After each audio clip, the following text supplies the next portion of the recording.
आपको लगता है कि पाकिस्तान को इस चीज की जरूरत है इस वक्त? यू कैन नॉट से सर कि आप लोगों ने पाकिस्तान के इदारे को मलाइन नहीं किया। आई एम सॉरी, मैं सबसे बड़ी हिमायती हूं इन हालात में भी तहरीक इंसाफ की, आपकी और खान साहब की, लेकिन even I can't defend this. अच्छा जैस्मीन बीबी, अब जितना लंबा आपने सवाल किया, मुझे उम्मीद है कि मुझे आप उतना जवाब देने का मौका भी देंगी, क्योंकि आप तो मुझे 30 सेकंड्स के बाद अगले सवाल की तरफ ले जाती हैं।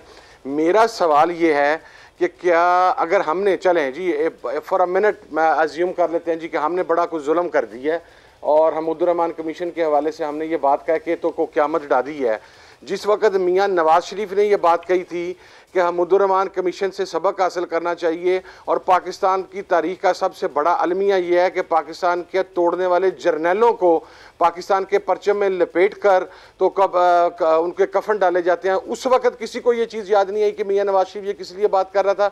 जब ख्वाजा आसिफ से लेके मरियम नवाज तक ने हमीदुर्रहमान कमीशन, पाकिस्तान की अफवाज पाकिस्तान की जंगों के बारे में उनको मलाइन किया और क्लियर वर्ड्स के अंदर मलाइन किया, उसके ऊपर किसी को कोई चीज़ याद नहीं आ रही थी। एक हमीदुर्रहमान कमीशन रिपोर्ट का मतलब यह, देखें आप हमीदुर्रहमान कमीशन रिपोर्ट पब्लिक कर दें, आपको पता लग जाएगा उसके अंदर क्या चीज़ लिखी है। हमने तो डिमांड की है कि आप हमीदुर्रहमान कमीशन की रिपोर्ट को पब्लिक करें। सब्सक्राइब करें और बेल दबाएं ताकि कोई खबर रह न जाए।